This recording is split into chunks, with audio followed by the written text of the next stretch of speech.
Right, guys, and welcome back. This is the Above Average FPL podcast with me, CY, and Baker, FPL343. How are you doing this evening, mate? Yeah, I'm okay. I've just literally been in from the game like about 20 minutes, but yeah, surviving. Good stuff, good stuff. Well, guess we do the little intro as normal. So, where to find us? We are at Above Average FPL on Twitter, or at least I am. Baker is at Baker FPL343. Podcast available on Spotify, Apple, YouTube, wherever you get your podcasts from. And yeah, make sure you subscribe. You'll get the latest episode directly to your device, and we also put a tweet out to let you know that it's there. The YouTube video normally comes out a few hours afterwards, so look out for that as well. The tweet may come out, and you may not be able to get to the YouTube video straight away because it uploads overnight. But by the morning, it will be there for you. Please leave a review, give us a couple of comments, let us know how we're getting on. I think it's probably a good time to say that just thank you to everyone that has tuned in over the last week and over the last couple of weeks in particular. It's just been amazing. I was going to get the numbers up onto my screen here actually, but or just for me, not for everyone else because you can't see the screen. But for the first time, we had over 800 listens on the podcast itself, which was amazing. So thank you very much for that. Previously we'd never really done over like 500. Well, we had done once, and then YouTube on top of that was another 1,100 views. Wow. Like, it's just bonkers. And thanks to everyone who listened. I mean, we were at one point in the UK under Fantasy Sports in Apple Podcasts. We were technically the number one fantasy football podcast for the UK, which is ridiculous, mental. We were number two behind the official Premier League one, and we're like, well, that's sort of done it. And then the next day, the official one dropped down, and it was replaced by an NFL one. So we just didn't count that one. Yeah, stop listening to the NFL, people. But yeah, honestly, just thank you so much. It's just amazing, and we're glad that you like listening to us. We just have a chat, and thanks to Gianni last week because his insight on Conte and Tottenham, was excellent. It's just it's still a work in progress, obviously, but for anyone who watched the game, but there's certain, demonstrable signs that the players that he wants to get into the right positions are getting into the right positions. Yeah, definitely. Just surrounded by the second goal more than anything. So yeah, again, from us, thank you very much. Really appreciate it. And that's just we'll timestamp this so you can skip it if you really want to. But yeah, I guess we should just skip on to the game week review. How did your game week go, mate? Not ideal. But I took a -4. I felt a little bit behind in my team recently, so I wanted to try and take a chance. I thought I was taking a chance in bringing Kane in, but I wasn't taking a chance in bringing Kane in. He was like over 50% owned in the top 10k. Mad, mate. The template is moving so fast. But yeah, it's just the fullbacks in it that everyone's got that smashed it, and everyone else didn't. So I ended up with 69 -4, 65. Normally, you historically used to say 65 points was a very good week. Do that every week, you were laughing. I doubled my rank, went from 7.5k to 14.5k this week. Yeah. Mad. Mental. I'm just changing the chat at the bottom of the video because I realise I'm so good at setting stuff up that I haven't changed it from last week. So, Leave it. Still says thanks to what? No, because my rank is better. Leave it. My rank was better. Oh man. Tell us about your week, mate.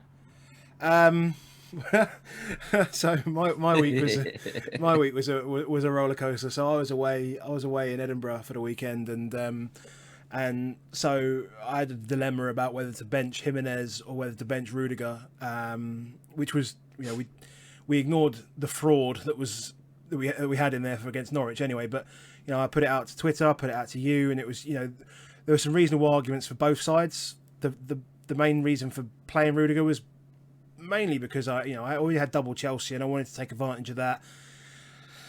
Wasn't sure whether Jimenez was going to return, and so it was last minute change. I actually played Jimenez and I benched Rudiger, And I was messing around my bench so much, I ended up actually with Rudiger second on my bench, and had Ismail Sarr first on my bench. So yeah, so that was interesting. And then, my back line did all right generally. I had James and Cancelo, but who didn't? Salah captain, and then Jimenez obviously scored. I was asking the question on Twitter, has he scored yet? And yeah, so my game week basically flipped like 10 minutes into the first game when Rudiger scored. Yeah. I was just like, what the...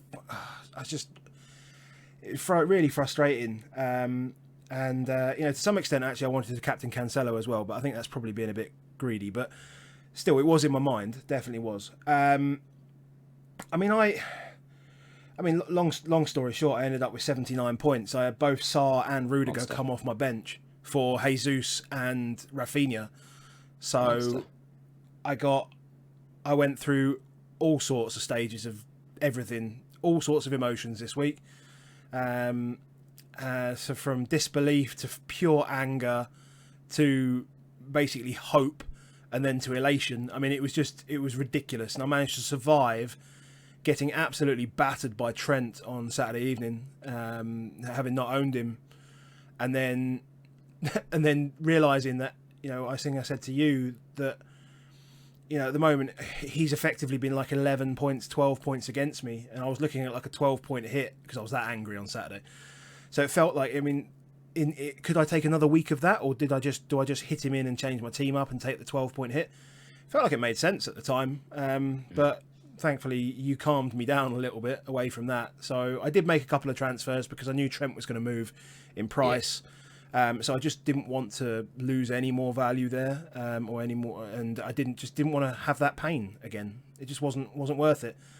And I actually genuinely think he's a legitimate captain option next week as well. So I think there's some learning for just us and just in general at the moment is that the template is really strong, right? And actually, most of us have got playing benches. Yeah,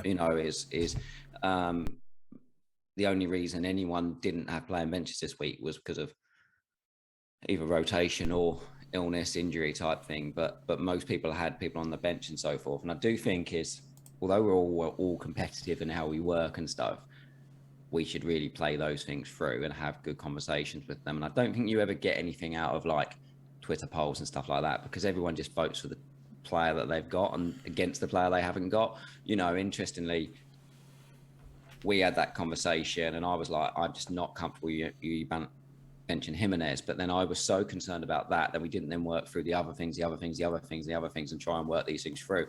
And Adam Hopcroft, I saw a message of him saying he was going to looking at Rudiger or Livramento and then mentioned the amount of goals. And like, I was still so focused on getting Jimenez in your team that I didn't think about, well, actually as well, we should look to get Rudiger in your team and look that through. And I just feel there's lessons there for us of, we're in the, there's 8.5 million people. As much as it's always nice to beat your mates and stuff like that, it's also it's a real big advantage to talk those things through. And I would have felt terrible if you hadn't got those off the bench, mainly because because I was looking to replace you after about 10 minutes, or is that? Yeah. But I just think there's that part of looking at. Mate, it's right. The same on transfers. It's the same on captaincy. It's the same on all of it.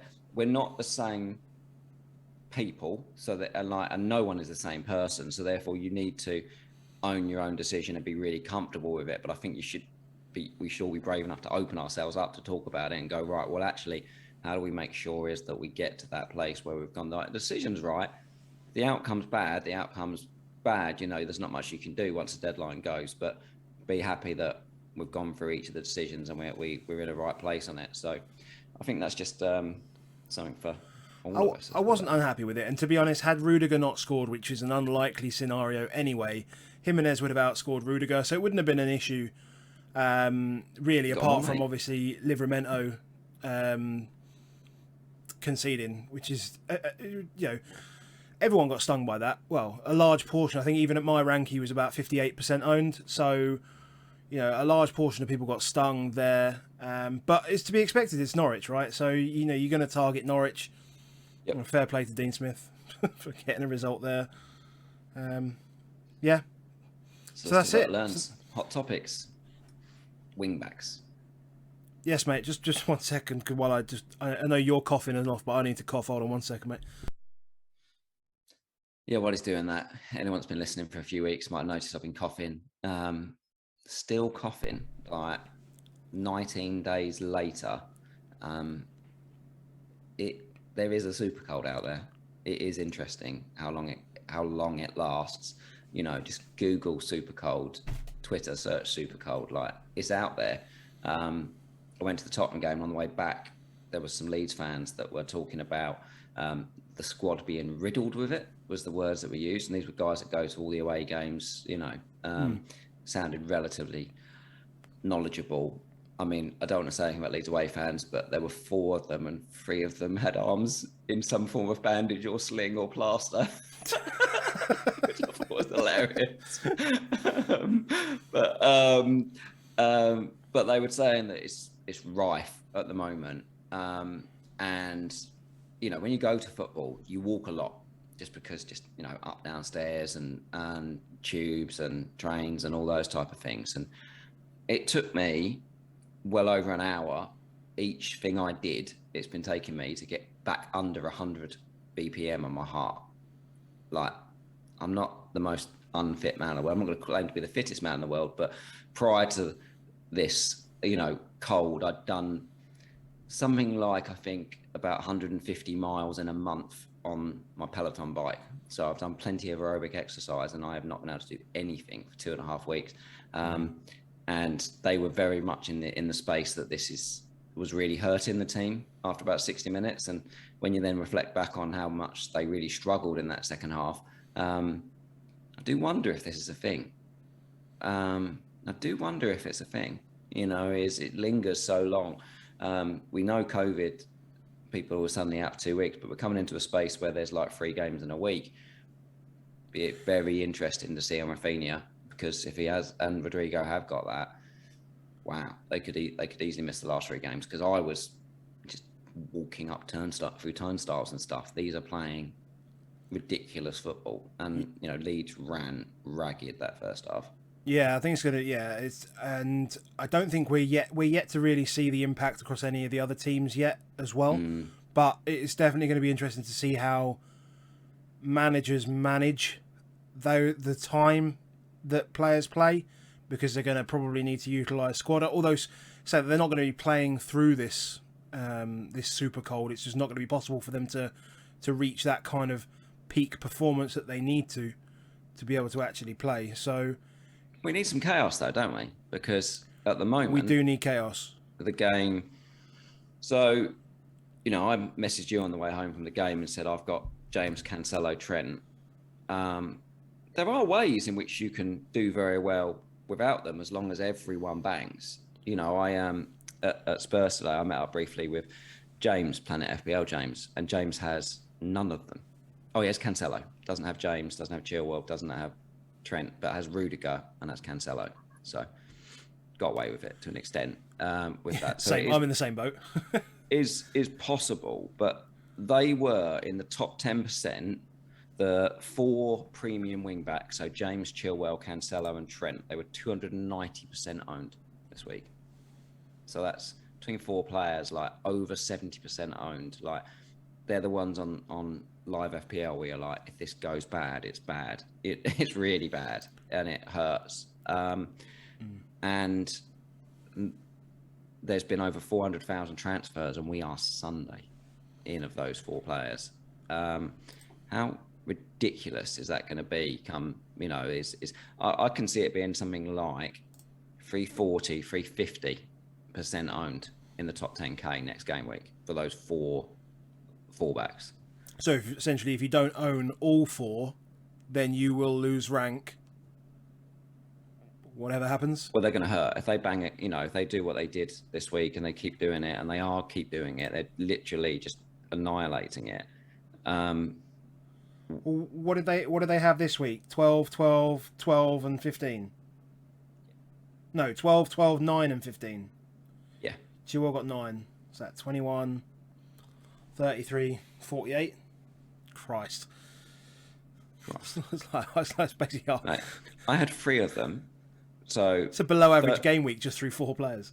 39 points off those 3 of them, and I doubled my rank this week. And a captain Salah, so it wasn't like I could say, oh yeah, but I had those 3 plus a captain blank. Like having 3 of them and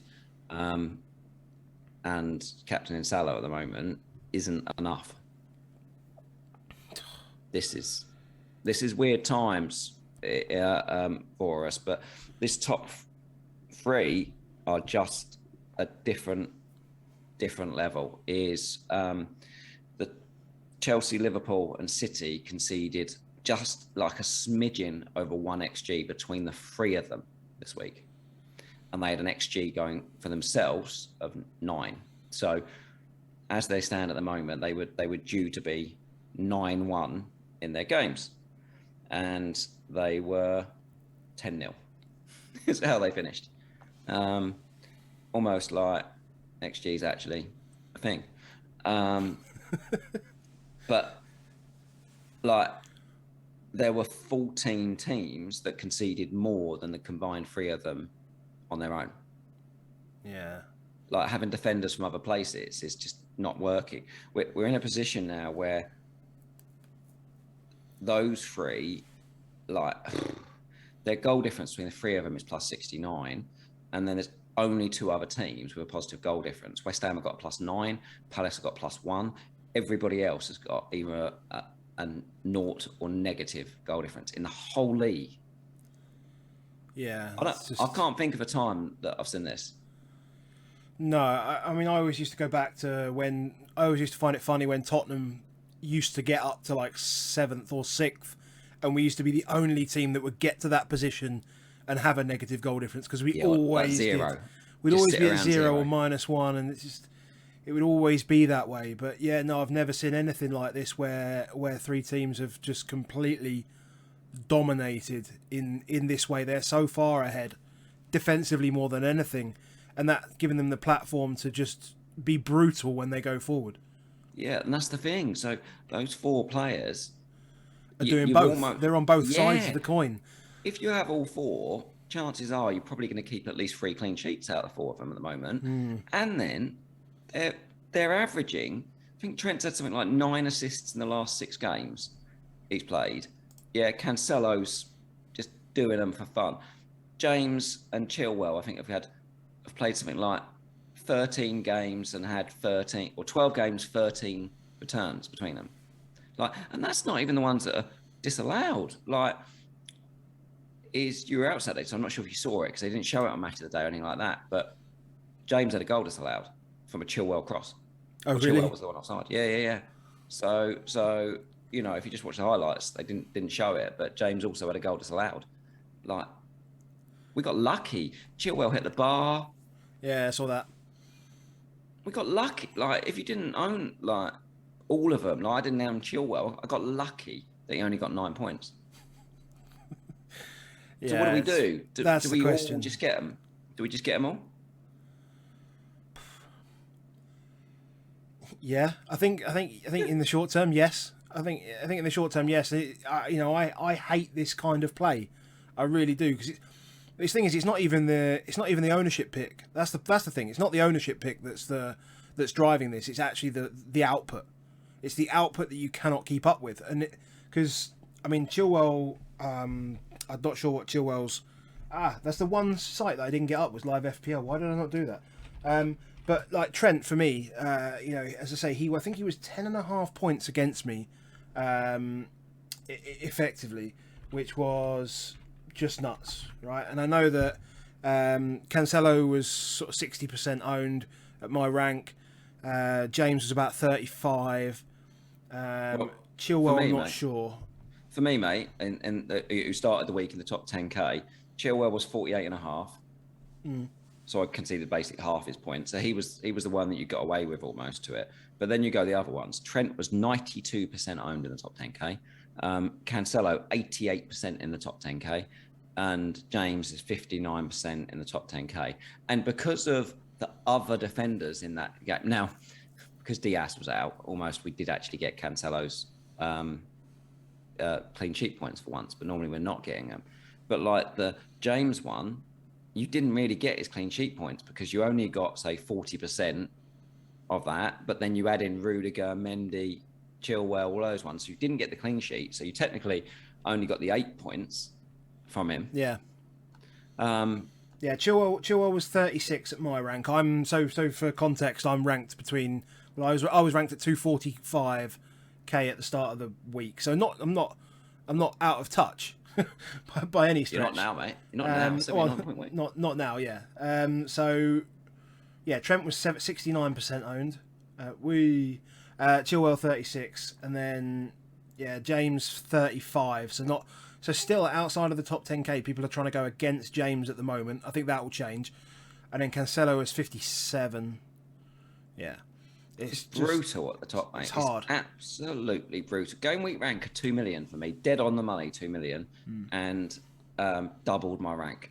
Yeah, I mean, you can see people outside the top 10k are still holding on to Rudiger, for sure, at the moment as well, trying to use that as a way. And that's kind of almost why I've got Mendy as well, to try and really protect myself from making sure I'm getting the clean sheet points, just to negate some of that Chilwell pain, which in truth I did, because I get 90% of Mendy's points at my rank, which is 5.4, and I lost 3.27 against Chilwell, so I didn't lose against Chilwell, which was good. So, is it boring? Is it stay forever? So boring, so boring. But I don't think. The only thing I see maybe changing, I mean, I think that, is Tuchel going to get to a point where he's going to, over the next, because obviously we've got 10 game weeks in, is it 10 game weeks in 40 days? I think 9 now. I feel like there's going to be a game where, James will be on the other side of Alonso and Aspi will be on the other side of Chilwell. I dread the day. It's going to be an interesting day when Aspi and Alonso line up together, if that happens. I don't know though, because we've got 3 obscene teams. So, is Chelsea on 29 points for the season, City on 26, Liverpool on 25, 4 points between them. You can't miss. Like those teams cannot miss. They've got to keep playing, keep winning. Yeah, they're going to need monster goal difference. It's probably going to come down to that type thing. But Chelsea can't afford to let up. Like, Aspi has been an absolute legend for Chelsea. Just dead. Yeah. He got 3 assists in the first 7 games. The next time any one of them meets each other is game week 21. So they definitely don't get any opportunity to let up. And no other so like City won't be sitting on their hands while Chelsea are playing Liverpool. That won't happen. That is earmarked for 21, and that's going to be interesting actually, because then you get Liverpool. I'm just looking at Chelsea's fixture. Chelsea play Liverpool and City in 21 and 22. That's interesting. What if you've got like? So let's take it through different areas type things. Is because what I really noticed this week is the hit hurt. It really hurt. Like, starting then with a -4, you were like, oh my God, like everyone's already got these players. I'm in big trouble. So do you hit them in? Do you just keep working them in? Like, I don't know. I feel like if you can take the pain immediately, that I would do that. There's just too long between when they meet each other again, and there's nothing to say. There's no reason for any of these players to get rested right now. The thing is, they're playing games where they're not going to be overly tested from a pressure point of view. I mean, if you look at the fixtures, Liverpool have got Southampton, Everton, Wolves. Yeah, but what I know fixtures don't matter, but what I mean is that you're more, whilst Trent and that lot are great going forward, if they have to spend any time at all coming back, then that's more energy that they have to waste. What I'm saying is they're doing so much with the ball and a lot less off the ball, that they don't actually have to. They don't have to expend as much energy as you would do normally. I mean, if anything, City might have. Well, City got West Ham and Wolves and Leeds who will run at them. Other than that, not much. Yeah, There's only Cancelo's probably the only one. As much week. as Cancelo is nailed, as it seems at the moment, in the Pep world, he's got to be due a rest surely soon. Has to be. They can afford it, mate. Like, all the time, Chelsea are 3 points ahead. It's like Chelsea are pulling them along because Chelsea are 3 points ahead. They're 4 points ahead of Liverpool. Like these people know that Chelsea are not going to relent, so they've just got to keep going. It's just a phenomenal way, and we just need to make sure we've got enough of their players. Because I look at it and think to myself, like, I'm doing all right, but I'm doing all right. I'm doing better than I've ever done at this point in the season, and I feel like you're working behind hard. the game. I'm working hard, but I look at it and go, right, I've currently only got 5 players from those 3 teams, and I'm like, it's not enough. It's not enough when they're so good. Only having one Liverpool for the last for basically most of the season has been a mistake from my side. It's probably, if I want to pinpoint it. You know, only having James from Chelsea is just not enough. I've got to try and find a way, and the one you want is Chilwell. So then it's like, right, how many defenders do I want to play? But I feel like it's just too hard to go without them. So it's a very interesting one from it, you know.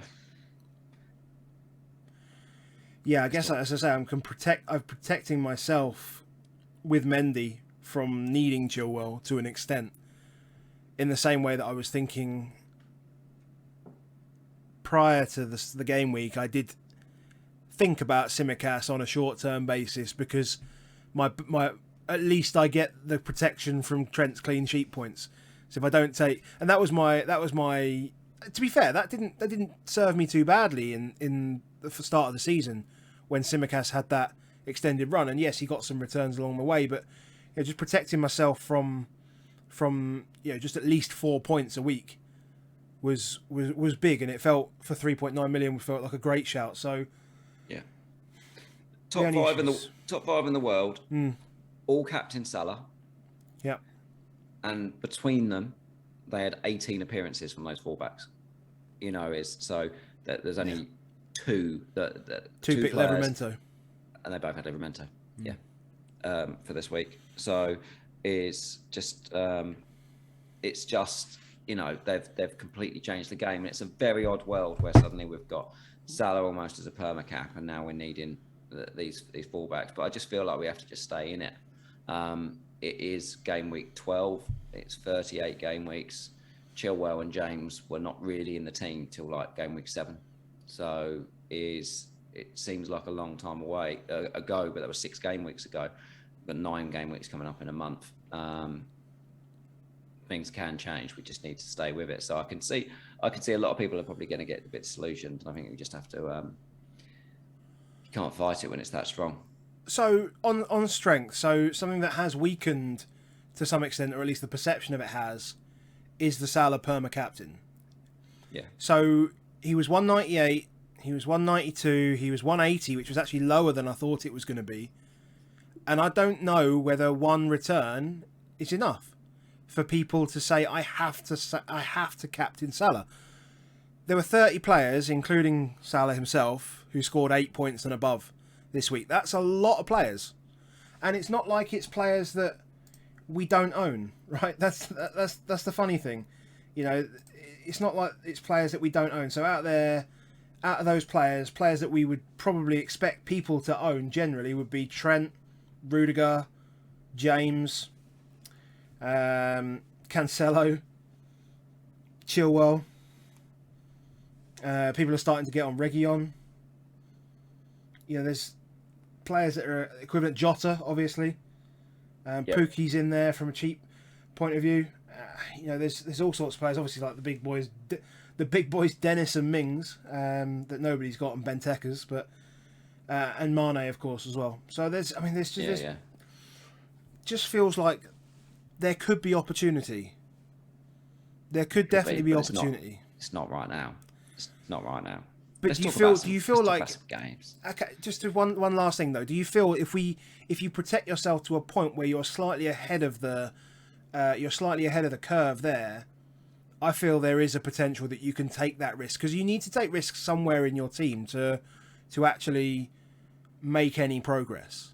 If you're the same as everyone else, then you're not going to really gain any rank. And I know you're saying that, like, we stick to the pack, but if you're going to basically sit on those big four plus Ramsdale, which is going to be basically everybody's back five. Yep. And then you've got Salah captain. That means essentially 7 out of your 12 players are fixed, like, immediately. And that's a question we had in our Twitter earlier on, was like what can you do at that point? I mean, is that the way to go? I know we've pretty much touched on that, but is that really what we're saying is the best way to play the game at the moment? Or do you think there is potentially opportunity there with captaincy? The difficulty about that, let me just caveat that, the difficulty about that is it's Southampton this weekend, so it's just like the worst fixture to have there. Yeah. It is. If it was the Wolves away if it was the Wolves away game, I think we'd be having a different discussion. They're just a much better. Those 3 teams are just much better than everybody else. And if you're going to go away from Salah, it's probably at the moment to one of the fullbacks. Yeah. That's it, because they're doing enough to be worth it. Yeah. I don't mind that though. I feel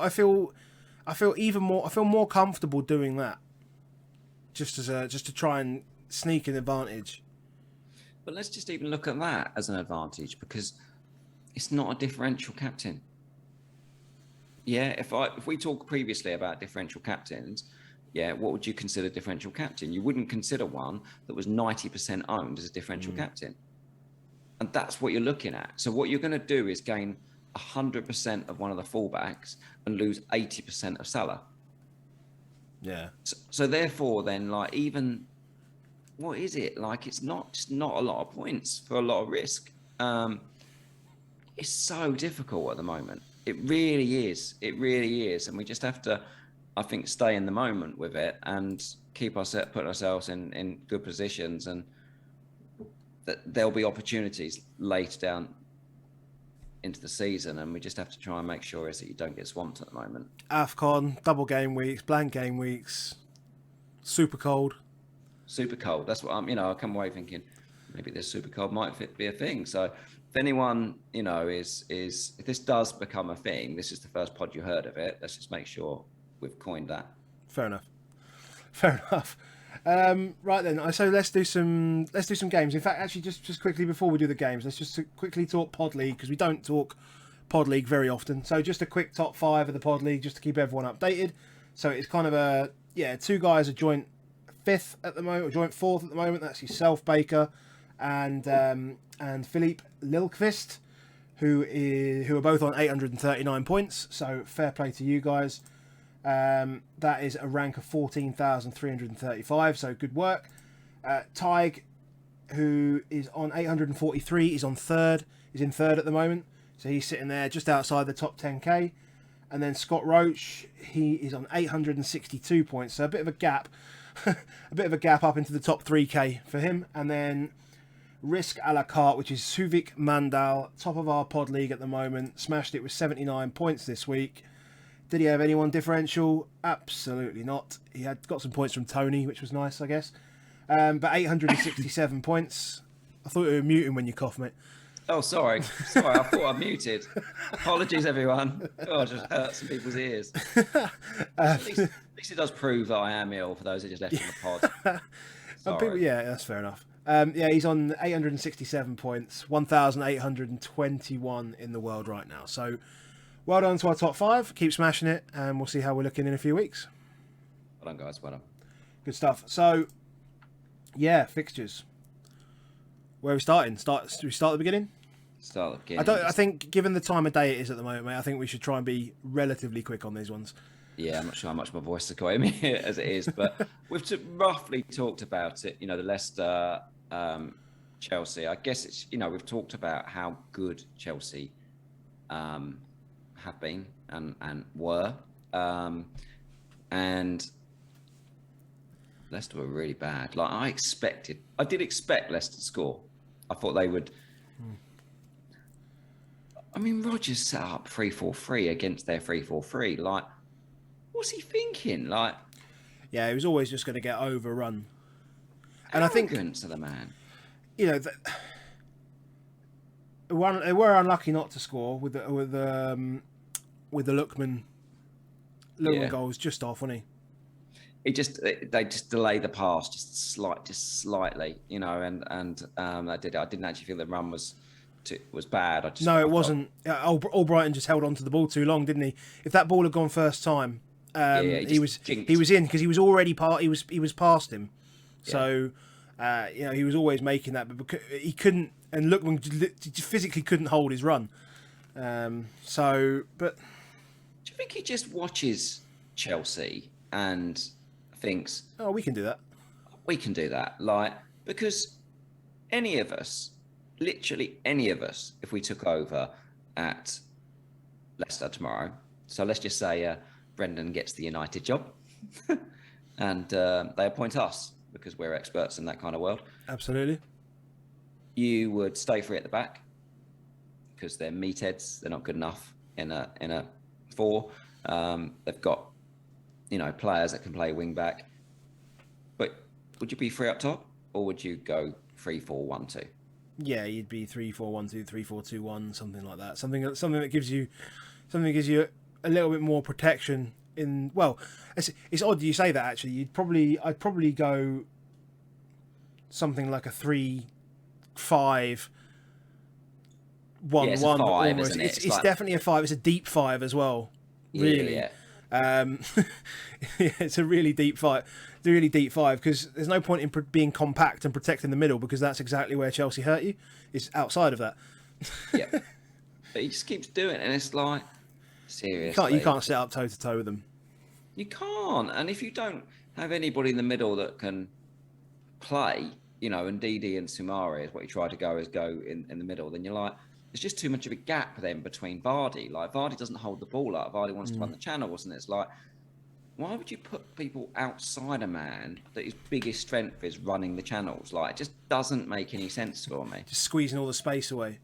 Yeah, it just doesn't. If that was Vardy in Lookman's position, I bet you, because he, is as much as we said that Lookman, had it, he also could have gone slower. He didn't need to gamble that quickly. He gambled, yeah. And if Vardy was in that position, I suspect it would have been onside and he would have done it. But I mean, he touched the ball 12 times in the match, Vardy. 7 passes. And bear in mind, they lost 3-0. Yeah. So it took some centres. Yeah. Just pointless. 4. He would have taken 4, would he not? Yep, and he had 7 accurate passes. Just very good. Yeah, move on from them. Norwich. Lucky. Just lucky. They are lucky. But they looked a lot better. They looked a lot better with Gilmour in there. I thought they looked a lot better in midfield with Gilmour on there. He's a good player. And they had a couple of other chances as well. Rashika had a couple. You feel like the way that Dean Smith's got to get him, he's got to get him set up the way that he had Villa set up last year, hasn't he? And he's done that almost immediately, isn't he? If you look at the formation, 4-3-3, good combative fullbacks like Cash and Target and Aarons and Williams, Gibson and Hanley are kind of cons and Mings. You can see it almost. 3 central midfielders like Norman, McLean, Gilmour. It's like, these are all people that will occupy, and then goes, I'll play Rashika and Cantwell around Kapuki. It feels like... Yeah. Doesn't feel like... If you look at that team and then look at leads this team that turned up today. Now, I know obviously they're missing some players, but they can compete. They can compete. Yeah. There's still nothing from an FPL point of view, though. I mean, although I say that, if you wanted to punt on Pookie. If you wanted to punt on Pookie, yes. If you wanted to punt on Pookie, because I still think at the moment the way to go is not going to be to have, 3 big strikers, even 3 medium price strikers. I say medium, I'm talking like 7.5 million and up. So I'm excluding like Tony, but I'm thinking your Jimenez. Oh, I might as well just name my front 3 this week: Jimenez, Jesus, and Antonio. Basically, is what it's kind of what I'm thinking. I'd rather punt on Pookie than I would one of the Southampton strikers, because there's 2. They change, they do this, and it's like. I thought, and I thought he looked interested as well. He looked interested. He didn't look like he was just like a one-trick pony, like turning the man, running that one channel. He was collecting the ball at the edge of the box as well, turning on it. He had a chance on the right-hand side of the box in the second half, I think it was. Bad from McCarthy. Both those goals are bad. Terrible. And he's been quite good. Particularly the second goal. I mean, the first goal, bad, but the second goal was horrible. Let's move on to the next new manager, Steven Gerrard. Well, I don't think anyone would have if you'd have said that it was going to finish 2-0 and you'd only watched the first 70 minutes. I think you wouldn't have known what the hell to think. Because Brighton did all right. I thought, generally speaking, Brighton were decent. It just feels like odd positions. So if I give you these 5 players, which are your non-5 at the back, so you've got 5 at the back and then you've got the other 5. These 5 are Gross, Basuma, Moda, Lallana, Trossard. And you go, get goals from that. And I'm like, who's? Like, which one of those is that? Like, Basuma's definitely the holder, but then I listened to a little bit on the radio and they said that Moda and Gross were outside Trossard. And I was like, well, Moda's a centre midfielder. And then you look at his heat map and he was everywhere. Gross definitely played down the right. Yeah, Moda was more left-hand side in terms of most of his touches, I think. But Gross and Lamptey's touch maps are exactly the same. Like, they literally were in the same position. And you were like, and then Lallana, if anything, is slightly to the right as well. And you're like, I'm not really sure what they're doing there. And then, yeah, it just feels to me like it was a bit overcomplicated, and therefore they left, Villa just growing confidence, did well. And Matt Targett had a good game on the bonus, as well as obviously Mings did because of the goal. Yeah, good, great finish, finishing. Mean, the whole thing about that goal was quality.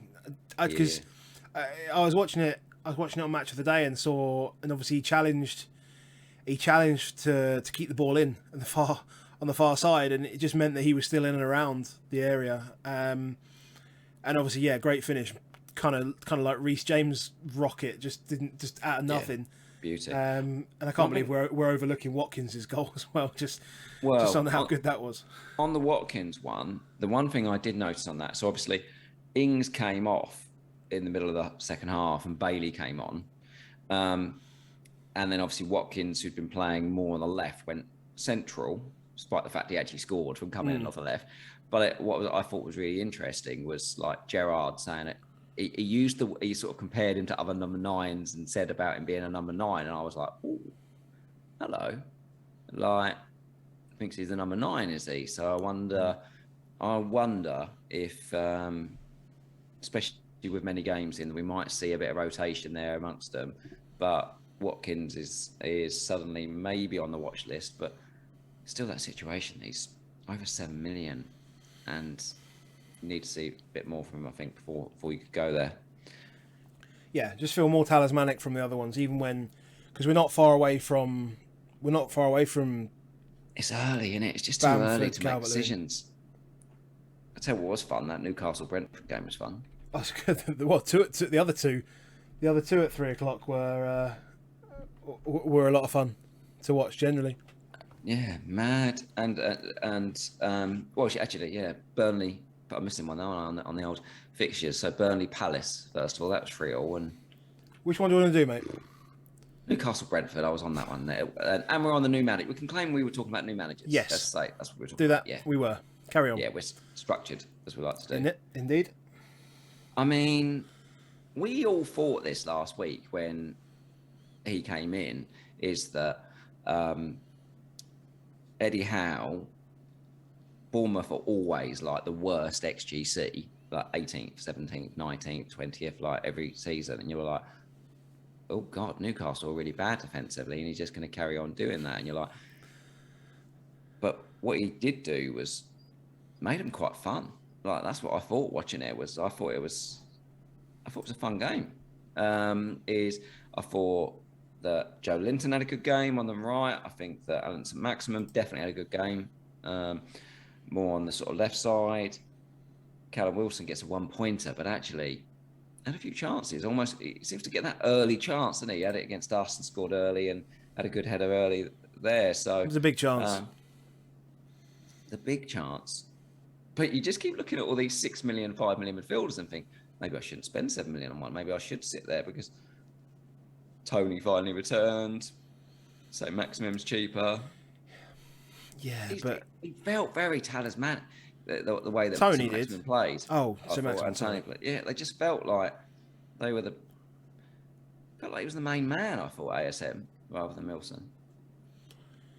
Yeah, but like what we've been doing in the last few weeks is caveating stuff, saying, yeah, but it's Newcastle, and yeah, but it's Brentford, and you know, when they came together, it was always going to be an explosion of chaos and fun and calamity and all sorts of craziness with Lascelles scoring at both ends and stupid shit like that. I mean, that's what we want. That's what we want from the one game.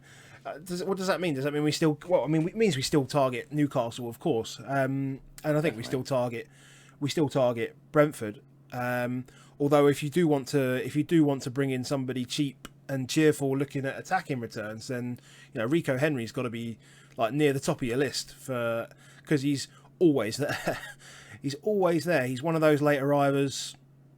It always annoys me that they put the cross to the back post and it's always him, and it's like Tony's like 6 foot, whatever he is in the middle. No, he's not though. He's 5'11". No, he just looks it because of the hair, or he puts it on top of his head, and then I think he's a lot taller than he is. It's Jason Lee. Yeah, but get it on his head. You know, is go to him. Like Wilson's not that big really, and similar thing, but like get it on his head. You know, just get Tony the shots, but it does feel a little bit like it bypassing him. He does a lot of work, Tony, but yeah, it's. I think you've just got to keep playing these guys. Is if you've got them, the cheap ones are doing good jobs for you, and I wouldn't. It's very easy to be upset on the 1 point Wilson, but he'll score goals in that team because they were fun. Yeah. They so were then. Fun. Back forwards to Burnley Palace. If you want a cheap striker, you said it last week. You asked me last week. He got a lot of chances again this week. A lot of chances again. Oh, they were all trying to feed him, didn't it? Like, all in the box. All of them were just around giving him the ball. You know, I thought it was really interesting that Edouard didn't play because I thought he's been really good, and then suddenly it splits. Ayew, Zaha. Gallagher was right in the number 10, despite the fact that Millie was playing. He was so high that he could have had enough. So he did lose all of his set pieces. Didn't take the set pieces, but he still put himself in some great positions. They were very good, and Benteke was fun. And he only needs probably one goal. And he's just always going to get the bonus, isn't he? They weren't difficult. They weren't difficult's not the right word. They weren't fantastic goals to watch either. They really weren't. I heard the commentator almost try to say like he picked his spot for the first one. He didn't. He was aiming to the right corner, and it took a deflection when the left. And I was like, come on. Yeah, they weren't. Yeah, they weren't. He just looks clumsy. He does. He just looks really clumsy. He just looks. I just can't. I struggle to put my confidence in him from an FPL point of view, especially. Just doesn't look like a fun player to own, even though Palace's fixtures are half decent and he's going to get a bunch of chances. But I just don't feel like I trust him to put away as many as I'd want him to, because I feel perhaps like if it was a Wilson. Oh Christ! Oh, sorry. That was a big yawn. If it was a Wilson or someone like that, then you just feel like that the 5-6 chances they got, they'd score 4 out of the 6, and you just feel like Benteke's only going to score 1 if he gets 6 or 7. He's got pretty much the worst conversion in the league historically over the last sort of few years. It's Benteke's. Tell you who can finish though, old Cornet. Cornet. Wow, what a finish that was! Bangs what a finish! Oh, just yeah, great technique, great timing. Just ridiculous. I don't even know what. Who'd you like more, Cornet or Gallagher? Oh, I'd get Cornet. Honestly, I would. It just feels more fun as well, and I just think technically, I'd rather watch him play as well. Gallagher's busy, and he does get chances, but he will spend more time at the other end of the pitch as well. So I think I would prefer the player that's further forward more naturally, which I think that would be Cornet. And my only worry is that their fixtures up until 20, right? So if you from 15 to 20, their fixtures are Newcastle, West Ham, Watford, Villa, Everton. Oh, it could be fun. It's still the fact that they have 4 forwards. You know, they have Vidra, they have Jay Rodriguez. So Jay Rodriguez came on at 79 minutes for Chris Wood. Vidra came on at 84 minutes. I mean, if Cornet had the chance that Vidra had at the end. At the end, they'd have won it. Wow. You know, and we're now going to get into this period where they've got 4 forwards. And that's the beauty. You know, we like Gallagher playing in number 10, but this guy is a straight up forward. I mean, but he's better than He's better than any forward that Burnley have ever had in the Premier League, and he's only played like 5 games. Yeah. Technically, he's better than Chris Wood. Wow, I am. That's a big endorsement for anyone who knows this. Technically, he's better than Chris Wood, by far. I mean, just watch Chris Wood's. I mean, Chris Wood's goal was like the poxiest header, wasn't it? Oh, such a the dribble into the corner. But yeah, I say that after a few weeks ago, he banged one just over his right shoulder, didn't he? Chris Wood. They're fun, Burnley. They're fun. Yeah. So we've got yes, we've got loads of teams that are conceding lots of goals, but there is some fun out there to be had in Villa, potentially going forward, Newcastle, Brentford games, Burnley games. Yeah, there's lots of them out there. Well, this is where the transfers are going to be made now, because as you say, no one's going to make a transfer at the back. No one's going to be changing out of Salah. I mean, you might as well make these fun transfers in and around like the 5 to 7 million mark up front and in midfield. So, take your pick from these guys, really. Let's talk about Watford. You could do. Oh Christ, yeah. Watford. Yeah, because we've done the old Norwich chance, haven't we? And that. So Watford, I mean, I think the good news is that for owners is that King probably will be on pens now. You'd imagine after Salah did exactly the same penalty. Like, so stupid. Because De Gea is rubbish at penalty saves. So just give him the same. I can't believe that Josh King didn't take the second penalty. Like, it just makes sense that you would do it. I kind of thought he'd be on it anyway, but after you missed the first one, you think, let someone else take it. Yeah. But you'd assume he would. But Dennis, they've got options. João Pedro come off the bench. King's good. Ranieri, like, in his 70s, mate. Like, fun as you like, isn't it? Sar's goal was good as well, actually, as well. Fair play to him after missing the penalty. All the same goal, wasn't it? Like, it was all like on the angle, right Yeah. side, bang into the bottom left-hand corner. It was like all of the goals were that one going across. Yeah, very good. Yeah. United. Should we just on that? Should we have started Ben Foster over Ramsdale for the owners?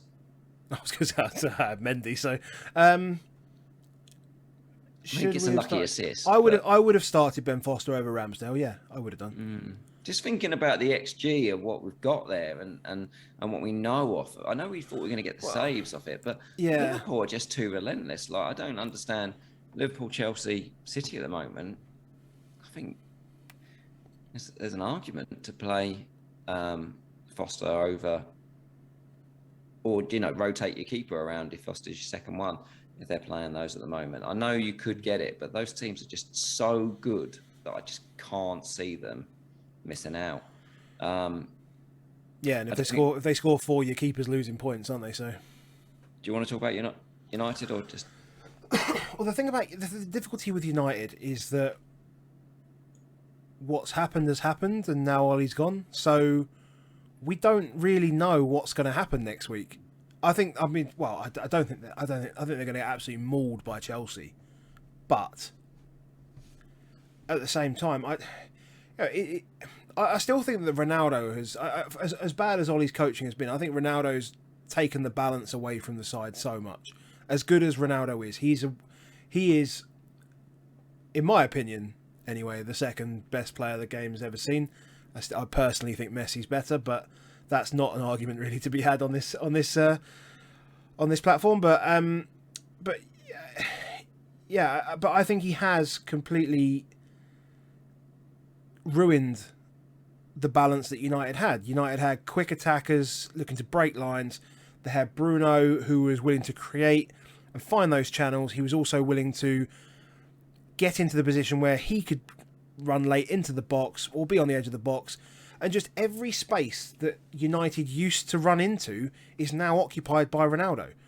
Don't get me wrong, the header across for Van der Beek was very nice, and it was actually what you'd hoped he would do in that situation. Although it probably wasn't. I didn't expect him to do that. I expected him to head towards goal, but again, that's the space that he occupied. The cross came in, he moved towards the back post. You don't get someone coming running in at the back post because Ronaldo's there. So you don't make that run. Yeah.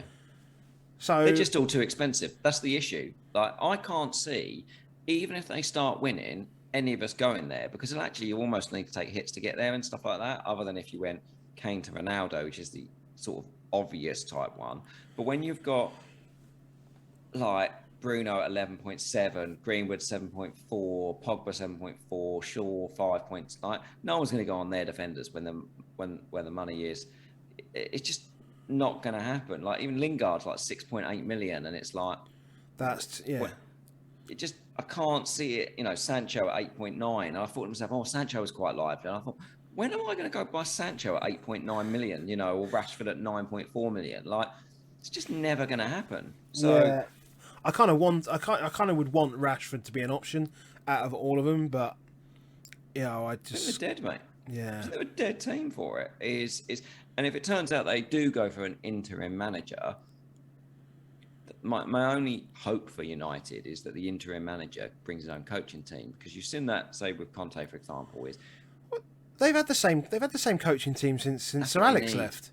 It's not just the manager; it's the coaches behind them, and Phelan, Carrick, Fletcher, all these old jobs for the boys type thing. It's like throw a token one out there, like we've done, like Ryan Mason, Ledley King. Just these guys are not in the foreground though. These guys are in.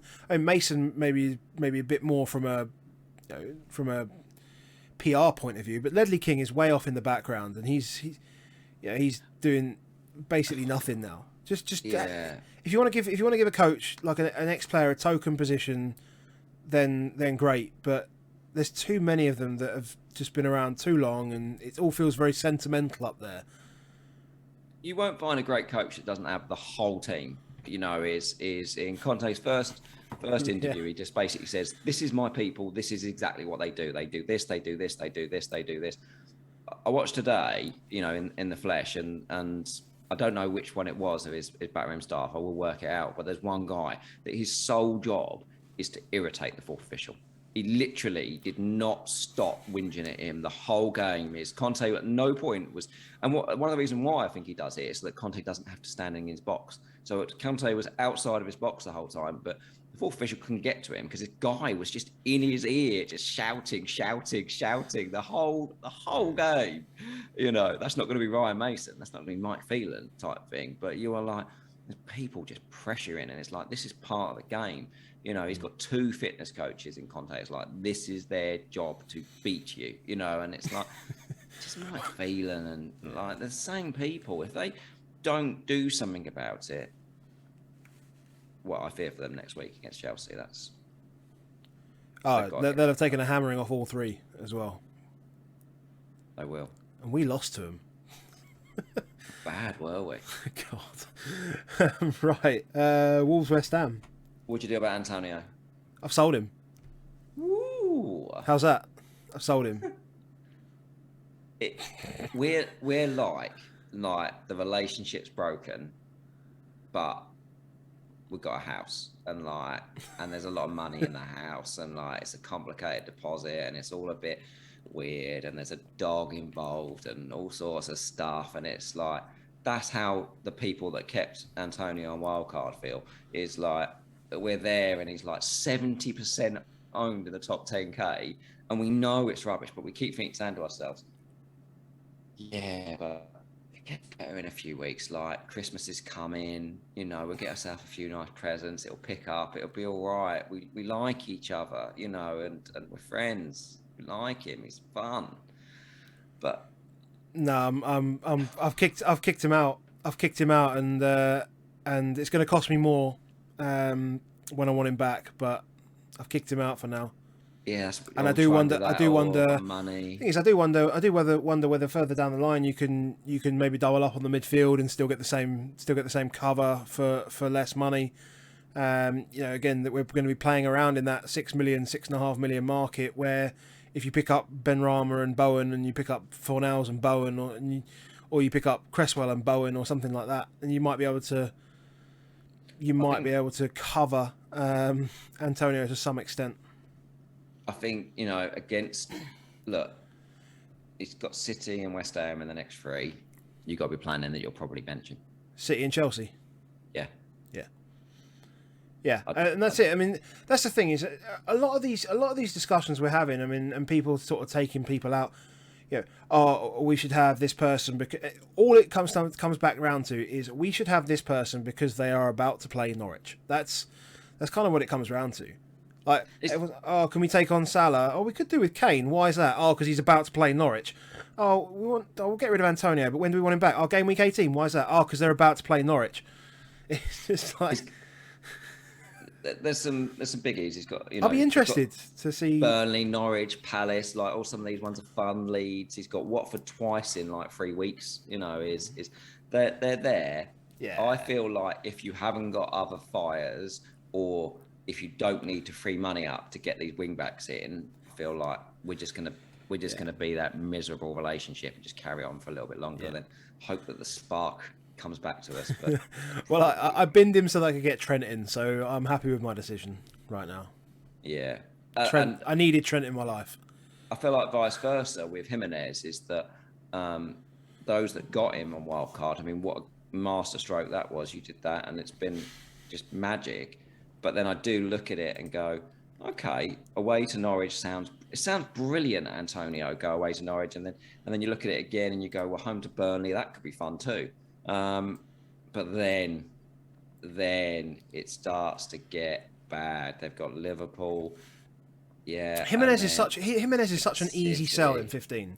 Yeah, it's just such an easy sell. So I can't advocate that anyone brings him in, say, for Antonio for this game week, knowing, you know, and you'll be like, oh yeah, great. But then you've got to just use another transfer to get him out. Just don't see that there's the I'd much rather go I'd much rather maybe go to Hwang if you're going to keep some like low money. That would be the move, really. But Podence was lively, so then you're like, and Hwang played out on the left and was not lively, and you're like, not sure about it. Yeah, I'll say we're on that game now anyway, so I guess we're We're covering that. We don't need to worry about that, really. Well, I thought defensively there was... Ain't Nori had a big game. Took set pieces as well. Shared them anyway with Martinho, but had a big game for them. But he's not one of the 4 wing backs, so who cares? Yeah. Who cares? If you're making a defensive move, there's only one person, one set of people you're bringing in really now. Liverpool Arsenal, we've kind of talked about and said just how ridiculous they are. And so the only question on Liverpool really is, do you have to own Jota? Jota hasn't got a bonus point this season. Not one. And it's like... Who got the bonus from that game? Well, do you know who keeps sneaking bonus? It's Van Dijk. Van Dijk does, but Alisson. Alisson. Yeah, Alisson sneaks some bonus. Were they the other two? He's so good at distribution that he does sneak them. And I'm thinking about well, I'm probably not going Alisson in, but he's got 51 points, Alisson.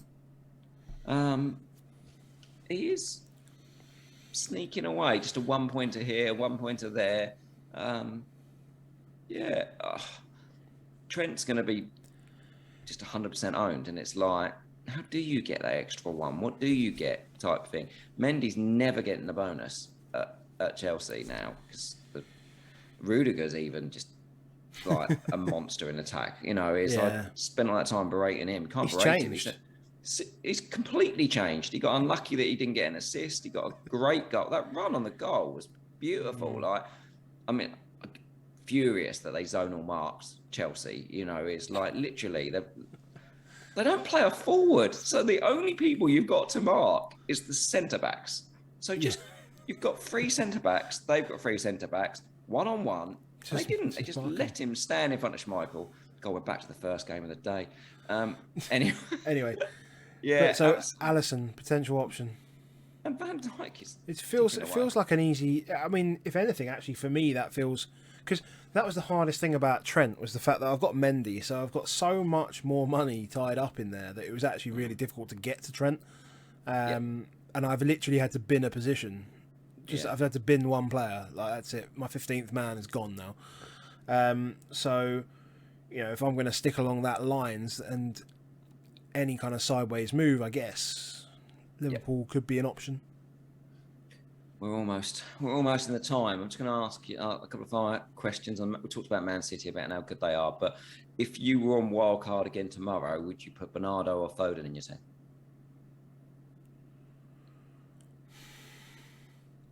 If I had to choose between the two, I wasn't very impressed with Foden today. He just wasn't involved. So wide on the left. Yeah. So wide. Always. Sterling back in the team is a problem potentially. See, I still think that is. Well, I don't even know what to make of that post-international break or whatever. I don't know because, he played Cole Palmer. I don't even know what to make of that, to be quite honest. Whether he's trialing something in the middle there. We've kind of moved away from the Liverpool game now, haven't we? So we're on to City Everton. So, I guess out of the two, I would probably have Bernardo. I think it helped that it didn't do well. Did it help that De Bruyne was out with COVID? I felt if that was going to happen, I felt think that Bernardo's I felt like Foden was going to play the number 9 or the false 9 or whatever until saw Palmer in there. It was confusing.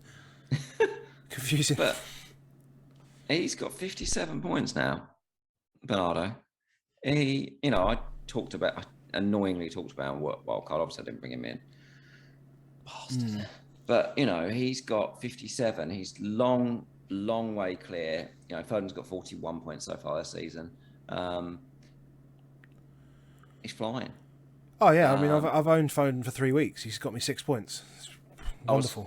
I was on Gundogan watch, but I feel like Gundogan and KDB almost are playing for a place once he's back. Whereas I feel like Bernardo's just so important for him that, if I needed a free money up, I don't think I'd be absolutely against Foden to Bernardo at the moment. What's Bernardo, like 7-1 now? 7-2. He's 7-2. Against 8-3. Yeah. £3 million up if you needed for those wing backs and where you need to go. It could be Could be the difference. Could be the difference. It's one I'm definitely considering of how can I get an extra player? What could I do? What could I do? I've got the money. I could even go Rafinha to Bernardo this week if I really fancied getting a bit on there. So not ruling it out. It's a And then good midterm option, I guess. yeah. And then last game, Tottenham Leeds. Yeah, nothing to mention about Evan at all. No. Tottenham Leeds. Well, I mean, I was relieved. In Yeah, we were more ways relieved. than one. There was booze at half time. Yeah, there was. There was a fair amount of booze at half time. There's a lot of it looked like a lot of people reverting back to type. We're not the best fans, so that is one thing. No, we're not the best fans. No. Like is just historically we're not the best fans, and I thought this was going to happen. Is that I did sort of a thread last week about Conte against pressing teams, and he likes to just play around the back, exhaust them first half, just keep push, wait for those big chances. Our fans hate it. They were literally booing every time it went back and forth, and it's like this is exactly what he kind of wants to do. But what we didn't do was then draw in, try and get in behind. What we did was do it around, and then we kept doing this thing where we were like hit long, but still inside our own half, like 2 feet, like 45 yards from goal, and then try for the not lay off to try and get forward. And it was like they were just pressed us too well, and we really struggled with that. Once we gave up doing that, which we didn't do second half, suddenly we played a lot better. It was like, don't do this, get it wide, keep getting the overlaps of width, and then once you've got the overlaps, then you can do the crossfield balls into the middle, and it was just a much better way. But it's going to be interesting. So before we talk about the big boys up top, then, so what are we thinking about wing backs? Because I've said in the past that I wasn't overly impressed with Emerson from a technical point of view. I felt from the first couple of games he was better. Today, I just felt like he didn't get forward enough. Actually. Everyone around me, literally, like everyone around me wanted Reggie subbed at half time. Everyone. The whole stadium wanted Reggie subbed at half time and was talking about how good Emerson was. Because he was so wasteful. He just kept fucking up. He does it so often. He's poor in quality. Whereas Emerson, what he does do is he's good in quality. You can see it as a player. We just didn't do the right things for him. He was in that, and I feel like they could both be okay. The problem I think with Reguilon is that I think he's always going to struggle in the bonus because he's so wasteful. His pass completion's rubbish. His misses chances left, right, and centre. So he almost has to score to do it. That's an issue for him as a player to try and be involved. Do you think there's much around Sessegnon playing as well? Do you think that's going to be, do you think he's either going to push him on or he's going to be a potential replacement? And the reason I say that is because Sessegnon, at least what we knew of Sessegnon when he first came to Spurs, or at least when he was at Fulham, was that player. He was that forward-thinking, left-sided, defensive wing-back player with an eye for goal. He had the eye for goal in the Championship. That's what Conte wants from his wing-backs. He just looked low on confidence a little bit when he came in. He just didn't really want to commit it. But that's just... It feels like he hasn't played for a while, has he? Yeah, just always feels a bit like that. But I do think he will challenge it. What I would say is... I tweeted it, but the interview that Reggie does after the game, bearing in mind he'd already been substituted and he's literally dying on his arse.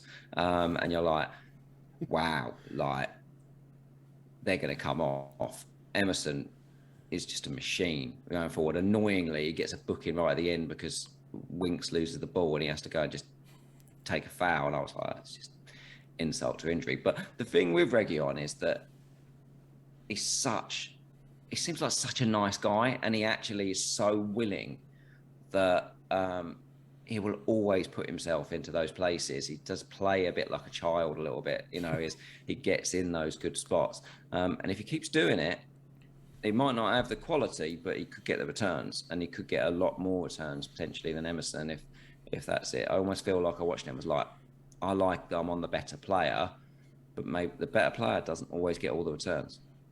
Yeah. So one to watch. But if I was taking it back, I'd have just made sure I got Chilwell. Yeah. You know. C'est la vie. You've got to virtually be wanting to play 5 at the back to want one of those in as well, really. It's very hard to prioritise one of those over Chilwell, isn't it? Yeah, but it's not the worst. If it's not the worst, but you would have to say yes. You would have to play 5 at the back. Mm. But would you rather have? Don't know, a 5 million player like that, or because to get that kind of player in the midfield price brackets, you need to be going north of 7.5 million mostly. Yeah. Other than perhaps Cornet. Zaha, maybe. He's about 7.5. Yeah. I think in the forwards and the big boys, like, for me, it's just no competition, really. It isn't not in the greatest place, I don't feel. But, that one where he put the ball wide, like, he just never got his body into a good space, and normally you would just expect him to wrap the ball around it, and it was 3-4 yards wide. It was just never got his foot around it. But just in general, I just felt he was quite sluggish. I felt like he's almost not fit enough for some of it. He didn't do anywhere near the amount of running that Kane and Moura did. They did a lot of running.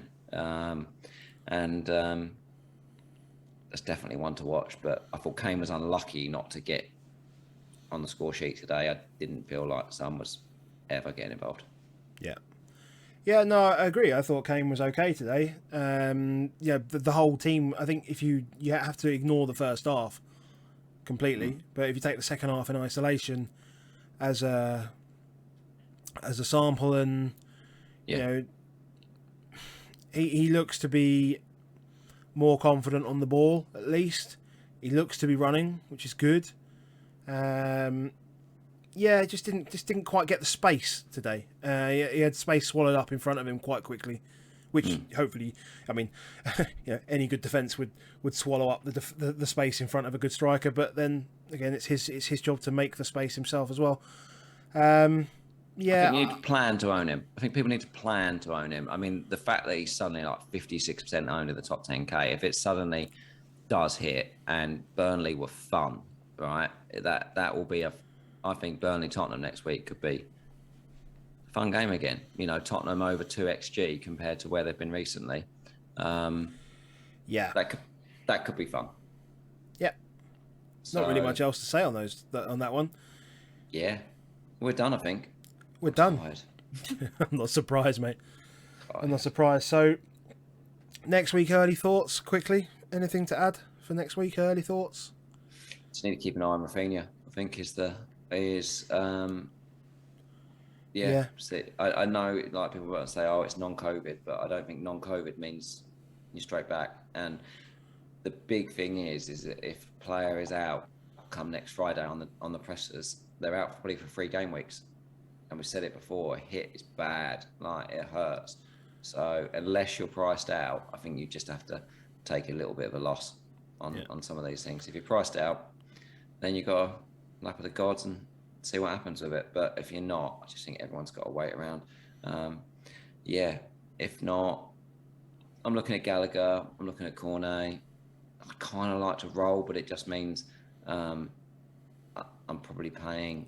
It feels like you said, there's like 7 players that everyone's got. So if the other ones don't do very well, you're almost guaranteed a red. And it's like, if your team's not looking magnificent next week, then you could be in trouble. Every week at the moment, it's just hard work. Yeah, but how many points are those other 4 players going to get? They either get a couple of points and you'd probably be okay, small rank loss, or they bang and you get a decent rank gain. You're obviously mitigating risk by getting all the big boys in and just playing that slow game, which I guess is the way to play it at the moment. I mean, is the game dead? I mean, is it as dead as I thought it was when Salah scored that hat-trick? Nah, probably overreacted a bit. And I think maybe people will be overreacting to what's going on at the moment. Yeah. You're right, the game changes. And I think Salah's gettable personally. It's just feels like not the wrong fixture. Well, yeah, Southampton just feels like the wrong fixture to go against Liverpool. I don't necessarily think it's the wrong fixture to go against Salah. So yeah, but we'll see on that. I'd quietly, confidently say I'd probably put my captaincy on Trent right now just to push it a little bit. I've made a couple of transfers already. I've actually transferred out Rudiger, so gets 14 points for me in the bin.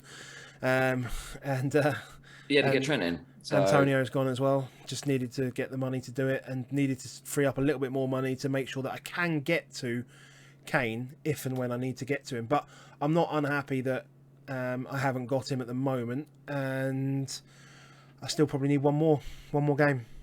Yeah, and people have got like Jimenez, for example, like you have. I think Jimenez can cover Kane for the next 2 weeks. Yeah, exactly. Yeah. All right, mate. Pleasure. Good stuff. Right, well, make sure you follow us on Twitter, at AboveAverageFPL, at BakerFPL343. Watch us on YouTube. Please give us feedback. Honestly, we've had some fantastic feedback. And if you're listening this far, the logo, we're changing it. We don't know what to yet, but we're changing it because it's a big talking point. So thank you to everyone that's come and said about that. We're not marketing experts. We're not this, that, and the other. So, we're just two guys who have a chat. So it's a miracle that we get it to look like this, to be quite honest. Well, it's not a miracle, mate. It's all your work because it's definitely not mine. Fair. Yeah. I'll leave the analysis to you. Yeah. Cool, Listen mate. out, mate. Pleasure. See you next week. Speak to you next week, mate. Oh, mate.